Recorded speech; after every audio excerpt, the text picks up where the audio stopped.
नमस्कार, आपका सबका स्वागत है। मैं हूं सौरभ शर्मा और आज की बड़ी खबर पाकिस्तान से है, जहां करप्शन करने वाले वजीर आजम नवाज शरीफ को सुप्रीम कोर्ट के एक ऑर्डर की वजह से प्रधानमंत्री की कुर्सी गंवानी पड़ी। अब कौन होगा पाकिस्तान का प्रधानमंत्री, कैसे होंगे भारत पाकिस्तान के रिश्ते और क्या पाकिस्तान में फिर फौजी हुकूमत कायम होगी? ऐसे तमाम सवाल हैं जिन पर हम बात करेंगे, लेकिन सबसे पहले वो खबर जिसमें देशभक्ति का एक्शन है, ड्रामा है। बात कर रहे हैं महाराष्ट्र विधानसभा की, जहां राष्ट्रगीत वंदे मातरम को लेकर खूब घमासान हुआ। वंदे मातरम गाने और नहीं गाने को लेकर बीजेपी और एआईएमआईएम विधायक के बीच खूब कहा सुनी हुई, और वो भी कैमरे के सामने। आप भी देखिए।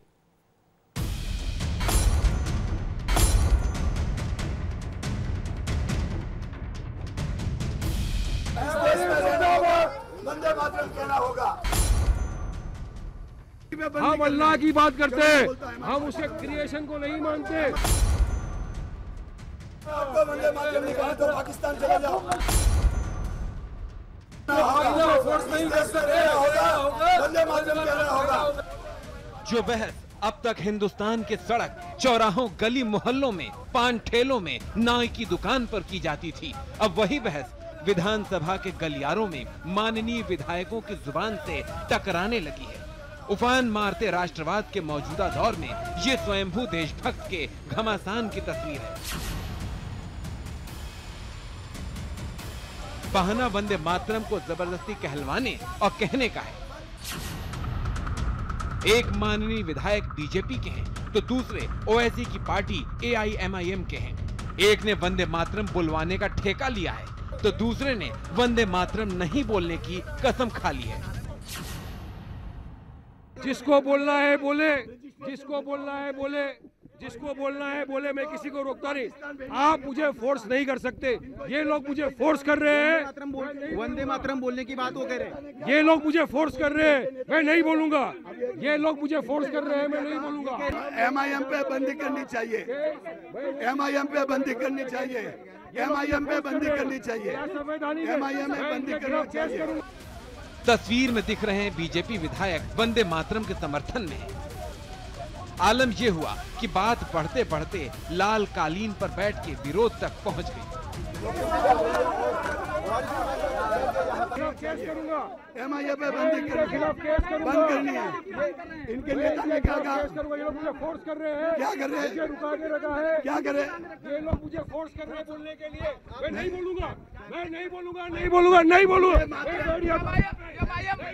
आप देख सकते हैं कि किस तरह से यहाँ पर नोटंकी चल रही है और वारिस पठान जो है बैठ गए यहाँ पर। ये नाटक कर रहे हैं, नाटक। ये देश के गद्दार है, एमआईएम पार्टी गद्दार है। ये नाटक कर रहे हैं, नाटक। अगर इनको वंदे सदन में मामला उठाएंगे? बिल्कुल, इन्होंने जो उठा दिया, हमने ये कहा है, इनके नेता ने कहा कि मिलिट्री पुलिस को हटा दो तो देश में खून की नदियां बहा देंगे। वंदे मातरम के विरोध और समर्थन के इस एपिसोड में इधर बात वंदे मातरम से होते होते एआईएमआईएम के इतिहास खंगालने तक पहुंच गई, तो उधर जवाब देश पर किसके मालिकाना हक का है, इस पर बात पहुंच गई।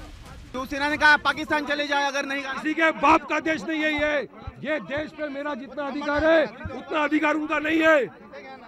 ये देश पे मेरा जितना अधिकार है उतना अधिकार उनका नहीं है। एमआईएम को माफी तो छोड़ो यार, इनको तो पार्टी को ताला लगाना है और इनकी सदस्यता खत्म करनी है। ये सांप्रदायिक है, संप्रदाय की आग फैला रहे, देश की एकता को खतरा है। एमआईएम पार्टी बंद करनी है, बंद। कौन किस अधिकार से देश पर हक जता रहा था, भले इस पर सवाल ना हो।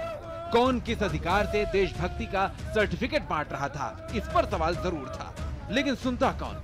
बात बढ़ी तो वंदे मातरम का विरोध करने वालों को देश से निकालने का एक तरफा फरमान भी दिया जाने लगा। जो वंदे मातरम से प्रेम नहीं करते, जो गणमन से प्रेम नहीं करते, जो भारत माता को नहीं मानते, जो भारत माता की धरती को नहीं मानते, उनका यहाँ क्या स्थान है?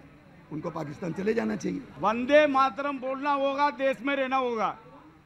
सुबह से शाम तक अंग्रेजी का जमाना में हम लोग वंदे मातरम बोल के हम लोग फ्रीडम लिया, सुतंत्र लेके 70 बरस के बाद वंदे मातरम बोलने के लिए किसको रिक्वेस्ट करने का जरूरी नहीं है। दरअसल विधानसभा में बीजेपी के मुख्य सचेतक राज पुरोहित पूरे महाराष्ट्र के स्कूल में वंदे मातरम को अनिवार्य बनाना चाहते हैं। बीजेपी की इस मांग का ओवैसी की पार्टी विरोध कर रही है। आज इसी मुद्दे पर ओवैसी के नेता सदन के बाहर बयानबाजी कर रहे थे तो राज पुरोहित मैदान में कूद पड़े और वंदे मातरम के समर्थन और विरोध की ये तस्वीर सामने आ गई। इस पूरे घमासान की जड़ में 25 जुलाई को मद्रास हाईकोर्ट का वो फरमान है जिसमें राष्ट्रगीत को तमिलनाडु के स्कूलों में हफ्ते में कम से कम 2 बार गाना अनिवार्य कर दिया गया है। लेकिन कोर्ट ने ये शर्त रखी कि अगर किसी व्यक्ति या संगठन को वंदे मातरम से दिक्कत है तो उन्हें मजबूर नहीं किया जा सकता। ये कुछ काम नहीं करना चाहते हैं, कोई भी डेवलपमेंट का काम नहीं हो रहा है, ऐसी चीजें करके आस्था के नाम पर लोगों को बेवकूफ बना रहे हैं। बीजेपी विधायक और उनके सांसद ने कहा कि आपकी सदस्यता रद्द कर देनी चाहिए, आपको इस्तीफा देना चाहिए। मैं इस्तीफा क्यों दूंगा? उनको रद्द करना तो रद्द करें, मुझे क्या एतराज है? जिनको वंदे मातरम नहीं कहना है वो पाकिस्तान में चले जाए। अब मुझे नहीं पता कि भाई ये पूरा हिंदुस्तान उन्होंने कब खरीद लिया कि वो डिसाइड करेंगे कोई हिंदुस्तान में रहेगा कौन पाकिस्तान में रहेगा। वैसे मजहबी आधार पर वंदे मातरम का विरोध का इतिहास नया नहीं है। कुछ महीने पहले ही यूपी के योगी राज में मेरठ और इलाहाबाद की नगर पालिकाओं में ऐसा ही तमाशा हुआ था। हैरानी है कि दुनिया के सबसे बड़े लोकतंत्र में 2 शब्दों पर आकर देशभक्ति का लाइसेंस टिक गया है। न संविधान की जरूरत है न कानून की। भगवा ब्रिगेड अपने नारों को ही शासन बता चुका है और दूसरी तरफ एक जमात इसके विरोध में 2 शब्दों को अपना सबसे बड़ा दुश्मन बता देती है। नतीजा सियासत की भट्टी में वंदे मातरम जैसा खूबसूरत नारा अब नेताओं की जुबान से अंगारों की तरह टपक रहा है। Sachin Chaudhary, India TV, Mumbai.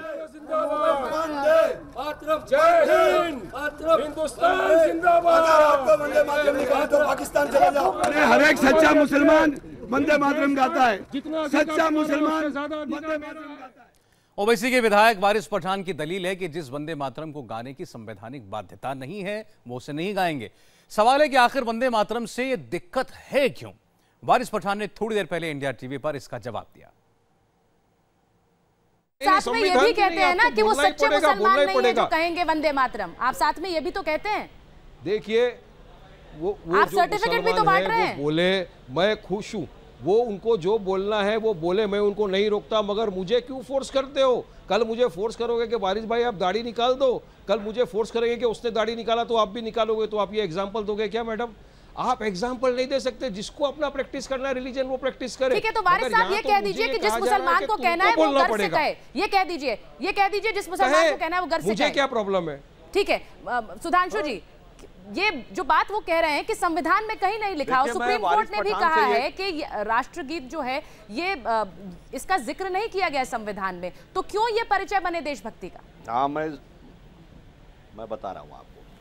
देखिए, जब वारिस पठान ने कहा कि हम 2 नेशन थ्योरी छोड़कर यहाँ आए थे, तो जब आप आए थे तो 2 नेशन थ्योरी छोड़ के जो भारत बना था, जो आज दुनिया का सबसे बड़ा डेमोक्रेटिक और सेकुलर देश माना जाता है, वो मैंने बताया 14-15 अगस्त की रात को वंदे मातरम गा के बना था। और उसके बाद से आज तक पार्लियामेंट का हर सेशन वंदे मातरम गा के शुरू होता है। इसलिए आवश्यकता है, क्योंकि आपने संविधान की बात कही, संविधान के अनुसार बनी संसद का हर सत्र वंदे मातरम गा के शुरू होता है। और राजनीतिक आधार पर भारत के दोनों सबसे बड़े राष्ट्रीय राजनीतिक दल, भारतीय जनता पार्टी और इवन कांग्रेस का भी सेशन वंदे मातरम गा के शुरू होता है। कोई समस्या नहीं थी 30-40 साल। समस्या आने लगी आप जैसे लोगों के लिए, इसलिए कि मैं एक और बात कहूंगा, उसको अदरवाइज मत लीजिएगा। आप तो वो पार्टी हैं जिसने सन 47 में जब देश बट रहा था तो हैदराबाद के निजाम पाकिस्तान के साथ जाना चाहते थे और रजाकारों की पार्टी ने जो हिंसा मचाई, सवाल किया गया है समर्थन कि किया था। और आज लिखा है बोलना, पार्टी के नेता करिए ना। ऐसा घिनौना बयान देते हैं क्या कि पार्टी 20 मिनट के लिए पुलिस हटा ली जाए तो क्या पार्टी है? तो हिंसा, तोड़फोड़, रामजादे, हरामजादे, राजनीति एक धक्का और आपकी पार्टी का नैसर्गिक स्वभाव है। आपकी ये पार्टी है काम कर रहे हैं, ये सही पार्टी है आपकी। हाँ, ये रामजादे बोलना, हरामजादे बोलना, एक और संविधान में जहां तक नहीं लिखा, मैं उसका भी उत्तर देना चाहता हूं। सुनिए, आप जब बोल रहे थे, आपने कुछ भी बोला, मैंने हस्तक्षेप नहीं किया। अब कृपया मुझे अपनी बात कहने दें, जब आपका टर्न आएगा तो जेल में रह चुका है बोलिएगा। अरे आप संविधान, आपको सवाल किया एंकर मैडम ने कि संविधान में कहां लिखा है? मैं संविधान का जवाब दे रहा हूं कि ये देखिए ऐसा है वारिस पठान जी, संविधान में तो ये कहीं नहीं लिखा है कि जब राष्ट्रीय गान बजे तो खड़े हो जाना चाहिए या राष्ट्रीय ध्वज फहराया जाए तो खड़े होना चाहिए। तो अगर आप नहीं खड़े होंगे तो इसका मतलब क्या है? आप बेअदबी करना चाहते हैं। और मैं खड़े हाथे अदब से कहना चाहूंगा, ऐसे तो आपके किसी धर्म में भी नहीं लिखा है कि आपके अब्बा जान या वालिद आए तो उनको खड़े होकर सिजदा करना चाहिए, पर अगर आप बैठे रहे ऐसे और आप कह दिए तो नहीं लिखा हुआ है कई धर्म में, तो ये एक प्रकार के कुतर्क है, यह तर्क नहीं है। आप इतने वरिष्ठ स्पोक्स पर्सन हो बीजेपी के, आपने सुना नहीं मैंने क्या कहा। मैं बड़े आदर और सम्मान के साथ खड़े रहता हूं, मगर आप फोर्स क्यों करते हो मुझे बोलने के लिए? मुझे नहीं बोलना है। मैं अल्लाह की पूजा करता हूं और उसमें कुछ ऐसे स्लोगन है जिसमें कहा जाता है कि धरती की आपको पूजा करना है। मैं बहुत लगाव है मुझे मेरी माँ से, बहुत लगाव है मुझे मेरी धरती से, बेहद दिलो जान से मैं मोहब्बत करता हूँ, मगर मैं पूजा मेरे अल्लाह की करता हूँ जिसने ये सब कुछ बनाया है। तो आप क्यों आपकी आइडियोलॉजी मेरे सर पे थोपना चाहते हो? बताइए ना, मेरा कसूर क्या है? मेरा कसूर क्या है बताइए। सुधांशु जी, आप तो इतने वरिष्ठ नेता है बीजेपी के, मुझे क्यों फोर्स किया जा रहा है? मेरी पेट्रियोटिज्म पे क्यों चैलेंज किया जा रहा है बार बार? क्यों मेरी नेशनलिज्म को चैलेंज करते हो आप लोग बार बार? 70 साल की आज़ादी के बाद भी आज मुझे यहाँ पर बैठ के बताना पड़ रहा है कि किस तरह से जंग आज़ादी में हमारे लोगों ने हमारी जानें दे दे के आज आज़ादी दिलाई और हमने जिन्ना की 2 नेशन थ्योरी को ठुकराया। आज आपके सामने बैठ के वारिस पठान डिबेट कर रहा है। तो जिस वंदे मातरम ने आज़ादी का तराना बनकर लोगों को एकजुट किया, आज वही आप देख रहे हैं उस पर कैसे तलवारें खींची हुई हैं। आइए बात करते हैं पाकिस्तान की, जिसके लिए आज सबसे शर्मनाक दिन है। पाकिस्तानी प्रधानमंत्री नवाज शरीफ आज करप्शन के केस में दोषी करार दिए गए। पनामा पेपर केस में पाकिस्तान के सुप्रीम कोर्ट ने उन्हें अपनी आमदनी दिखाने में बेईमानी करने का गुनहगार पाया। कोर्ट के इस फैसले के बाद नवाज शरीफ बेआबरू होकर प्रधानमंत्री की कुर्सी से हटा दिए गए। सवाल है कि अब पाकिस्तान में क्या होगा? वहां नई सरकार बनेगी या सत्ता पर सेना का शिकंजा होगा? इन सवालों के बीच भारत के लिए कुर्सी गंवाने वाले नवाज शरीफ का जाना भी बहुत मायने रखता है। आइए पहले आपको बताते हैं आज नवाज शरीफ कैसे बेइज्जत हुए और क्यों।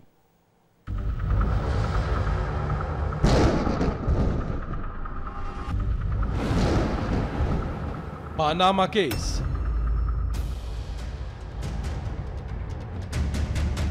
मनी लॉन्ड्रिंग, पीएम की कुर्सी।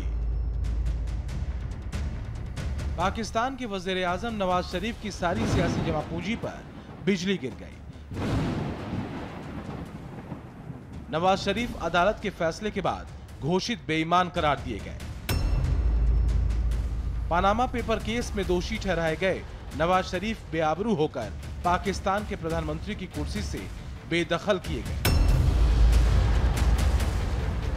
इसके बाद पाकिस्तान की सुप्रीम कोर्ट ने उनके दोबारा चुनाव लड़कर पाकिस्तान की कमान संभालने पर भी फुल स्टॉप लगा दिया। ये नवाज शरीफ के लिए, पूरे पाकिस्तान के लिए सबसे शर्मनाक दिनों में से एक।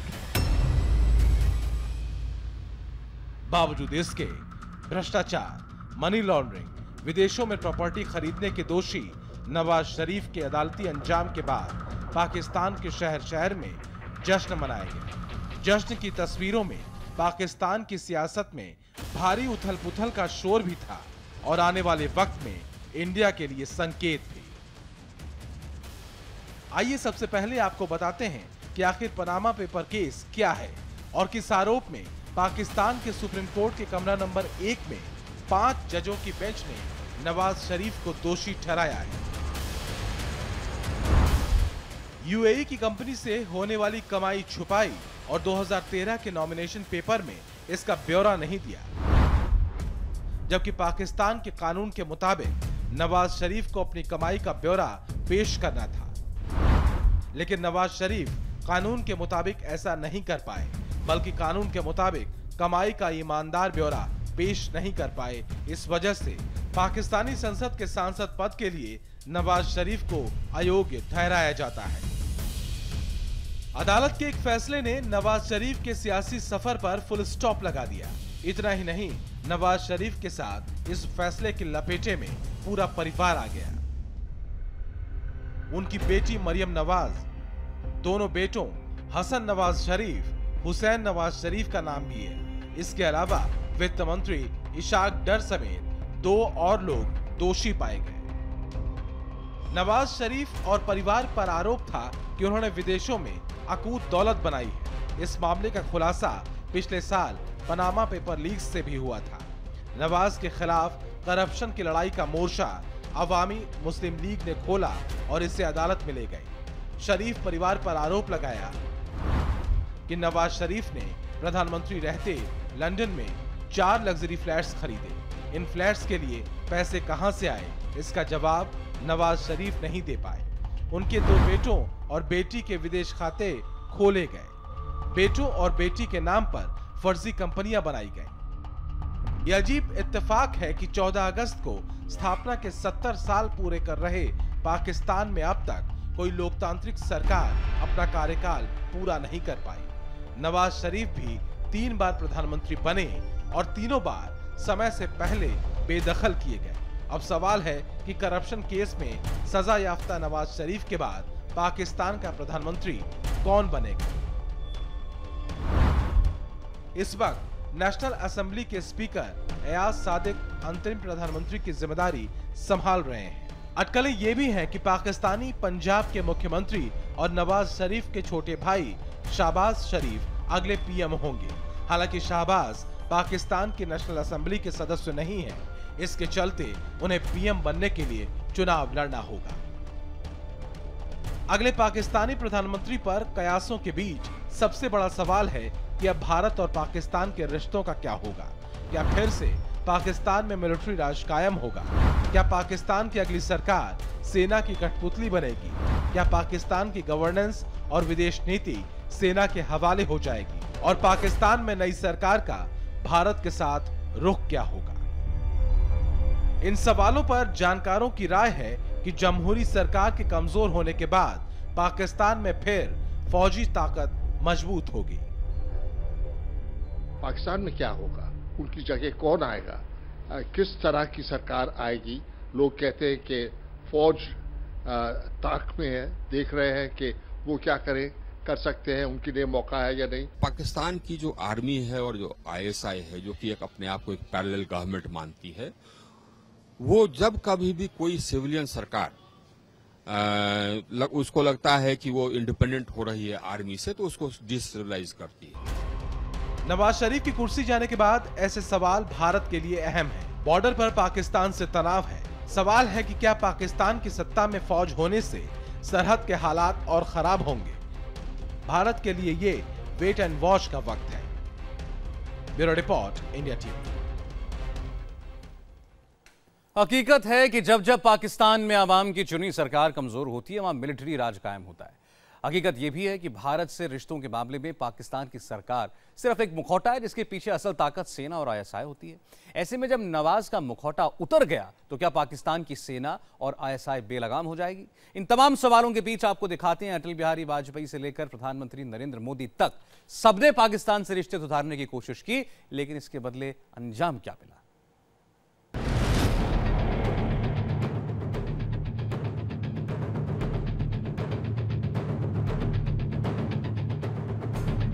हिंदुस्तान और नवाज के रिश्ते तमाम इत्तेफाकों की ऐसी बुनियाद पर बने हैं जिसमें दोस्ती है, गर्मजोशी है और धोखा भी।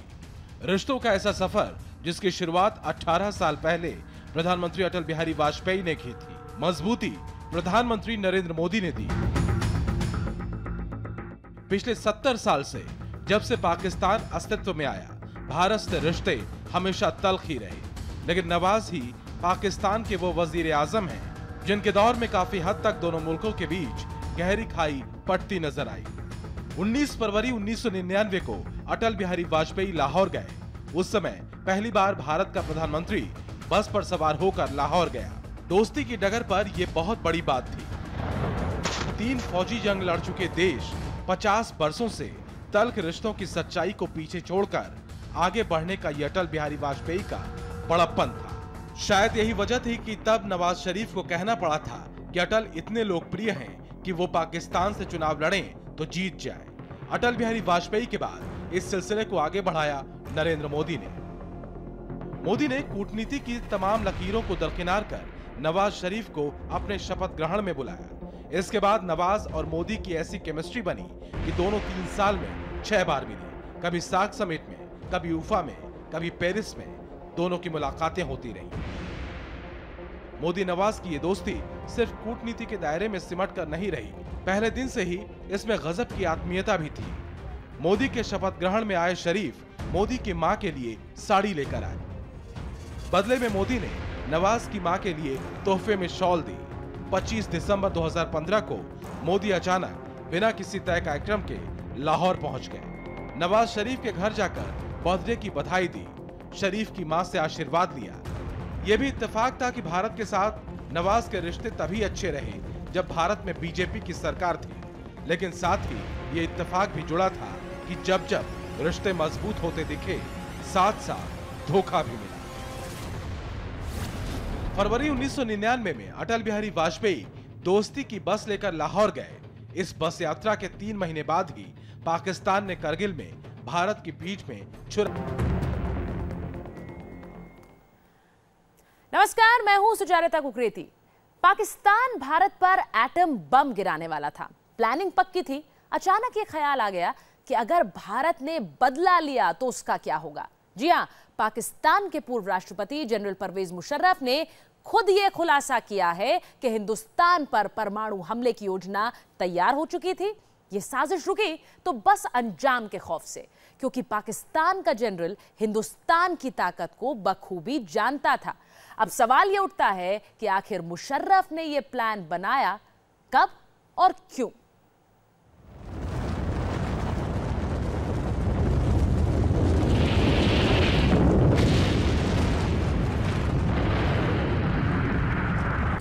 दिल्ली में फटने वाला था एटम बम।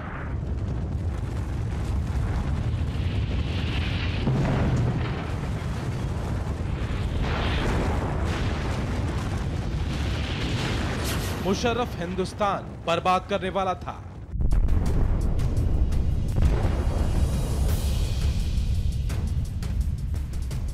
पाकिस्तान की साजिश का बड़ा खुलासा।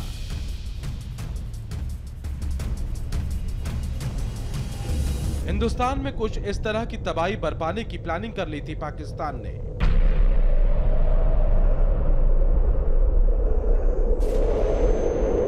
दिल्ली समेत भारत के शहरों पर कुछ इस तरह एटम बम गिराने की योजना बना चुके थे पाकिस्तान के तत्कालीन तानाशाह जनरल परवेज मुशर्रफ।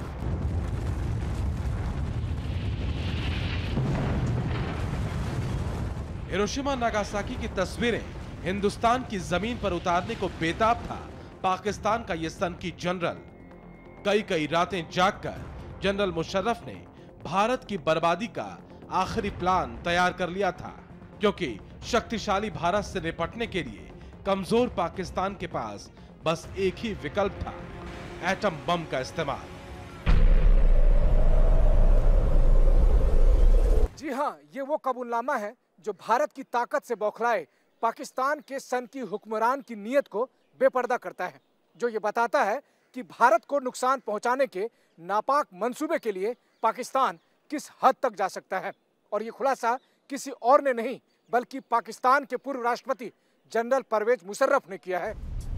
जनरल मुशर्रफ ने जापान की एक अखबार मैनिची शिंबुन को दिए इंटरव्यू में बताया कि 2002 में भारत और पाकिस्तान के बीच बढ़े तनाव से वो इतने बेचैन हुए कि उन्होंने भारत को बर्बाद करने के लिए एक खतरनाक प्लान के बारे में सोच लिया था।